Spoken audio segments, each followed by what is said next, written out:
Hello, everybody. This is a response video for Eddy's baseball autographs. Eddy is celebrating his 1-year anniversary of making videos on YouTube, and coincidentally, he just passed 300 subscribers too, but he wanted to celebrate his 1-year anniversary by having a giveaway contest, and I'm happy to help out and to submit my video entry. And as part of the contest, he wanted folks to make videos of their favorite sports-related human interest story. Thought we needed something to pep us up and make us feel better during these times. So wanted to hear a story about an athlete who's overcome long odds, or maybe an athlete who uses his platform for a better overall good. So my video today is on a young man from my hometown. Again, I'm from a very small hometown, but he attends the same high school that I did so many years ago. And my oldest brother, let's take a step back first. My oldest brother used to be a sports writer for our local newspaper, and he was a really good one. Great, as a matter of fact, in my opinion, and many others too. But when he started having children, and as many of you know, the newspaper industry doesn't pay very well. So when he started having children, he realized, hey, I need to find something else to support my family. So he had to go out and get a real job. And but it's still in his blood. And he, right now he's working full time in his regular job, and then he is a stringer, which in the newspaper industry is just like a part-time sports writer. If he finds a good story, he'll write it, or if he covers a game.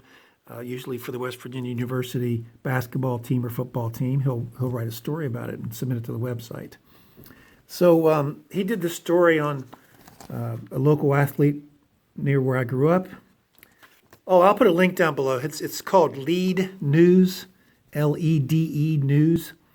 And I'll put a link down below. You can go over there and check out this particular article, and then read some other stuff that he's done, and maybe click around a little bit. Maybe you'll like it. So this fellow that we're talking about, Carl Cochran, he was a freshman last year in 2018 wrestling season. Well, 2018-19 school year, and he wrestled at 103 pounds and finished third in the state tournament as a freshman. That was February of 2019, so, big things were expected of him. He's got 3 more years of high school left, and the coaches really liked his spirit and his ability, and they thought, well, maybe we can have a state champion here by the time he graduates. So February 2019, he finished third in the state at 103 pounds. And then in April of 2019, so just a month and a half later, that's when tragedy struck. And he was mountain biking and headed down a hill at a high rate of speed out in the woods, and he hit what he thought was a clump of dirt. It turns out it was a man-made ramp that someone had made prior to him being there, and failed to knock it down or failed to take care of it. And he hit it and went off his bike and went about 30 feet in the air, and he went headfirst directly into a tree. And he was life-flighted from my hometown near there in Moundsville to Morgantown. And when he got there, he was in pretty rough shape on a ventilator, which we're hearing a lot about now. He was in a coma, and he had his 2 frontal lobe fractures. He had brain swelling. The right eye socket was shattered. He had 4 broken vertebrae and a broken right collarbone. So they told the mother that, if he wakes up from this coma, which he may or may not, if he wakes up, he may or may not remember you. He may or may not be able to walk or talk. He may have to learn to walk or talk all over again. So the mother was with him day and night, and that's what the story has to do with as well. And you can read that. But so on day 5, that was the big test day. They wanted to remove the ventilator and see if he could breathe on his own. And when they did, he failed. So after that failure, they told the mother that he'd probably, because of that, had a 20% chance of walking and talking normally again. And obviously, sports were just completely ruled out at that time. So day 11 rolls around, and they removed the ventilator again, and he woke up. And he looked at his mom and said, "Am I alive?"